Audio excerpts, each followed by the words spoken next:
সাবান ব্যবহার করছেন তাহলে এখনই সাবধান হন। অবাক লাগলেও সত্যি, অনেক পরিবারে একটি সাবান পরিবারের সবাই ব্যবহার করেন এবং সেখান থেকেই বিপদের সূত্রপাত হয়। কারণ ব্যবহৃত বার সাবানের উপরিভাগে জমে থাকতে পারে ব্যাকটেরিয়া, ভাইরাস সহ নানা রকম ক্ষতিকারক জীবাণু, যা একজনের শরীর থেকে অন্যজনের শরীরে অনায়াসেই চলে যেতে পারে। বিশেষজ্ঞরা বলছেন বার সাবান দেখতে পরিষ্কার মনে হলেও এর ভেজা ও পিচ্ছিল পৃষ্ঠ আসলে জীবাণুর বংশবিস্তারের জন্য এক আদর্শ পরিবেশ।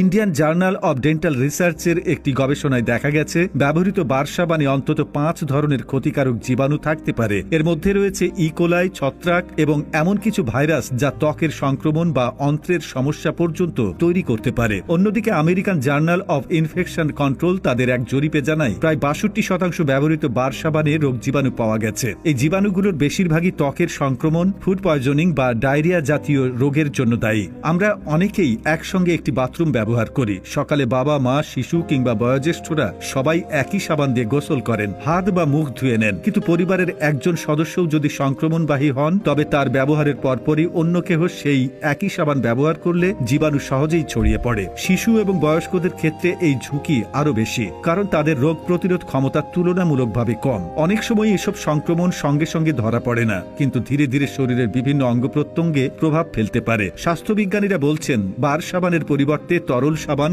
ব্যবহার করাই বেশি নিরাপদ, কারণ লিকুইড সাবান সরাসরি শরীর স্পর্শ করে না বলে সংক্রমণের ঝুঁকি নেই বললেই চলে। তবে যদি বার সাবান ব্যবহার করতেই হয় তাহলে কিছু সতর্কতা মেনে চলতে হবে। ব্যবহারের পর সাবান যেন পানিতে ভিজে না থাকে, তাই জালিযুক্ত পাত্রে শুকিয়ে রাখা উচিত। পরিবারের কারো যদি চর্মরোগ বা সংক্রমণজনিত সমস্যা থাকে তবে তার সাবান অবশ্যই আলাদা রাখতে হবে। শিশু ও বয়স্কদের জন্য আলাদা সাবান বরাদ্দ করাই ভালো। প্রয়োজনে সপ্তাহে একবার সাবানটি গরম পানিতে ধুয়ে নেওয়া যেতে পারে। বর্তমানে সংক্রমণ ও ব্যাকটেরিয়ার বিরুদ্ধে সবচেয়ে কার্যকর প্রতিরোধ হল সচেতনতা। যখন একটি সাবান পরিবারের সবাই ভাগাভাগি করে ব্যবহার করি তখন নিজের অজান্তেই আমরা সংক্রমণের একটি চক্র তৈরি করি। একসময় এই অভ্যাসই অসুস্থতার কারণ হয়ে দাঁড়ায়। তাই পরিবারে একটি সাবান সবার জন্য, এই অভ্যাসের পেছনে যতই সাশ্রয়ের ভাবনা ভাবুন না কেন, স্বাস্থ্য ঝুঁকির দিকটি উপেক্ষা করা যায় না। পরিবারের প্রতিটি সদস্যের সুস্থতা নিশ্চিত করতে হলে শুরু হোক এই ছোট্ট পরিবর্তন। সাবান হোক ব্যক্তিগত আর স্বাস্থ্য সুরক্ষিত থাকুক সবার। পরিশেষে মনে রাখা প্রয়োজন, পরিচ্ছন্নতা কেবল একটি অভ্যাস নয়, এটি সুস্বাস্থ্যের মূল ভিত্তি।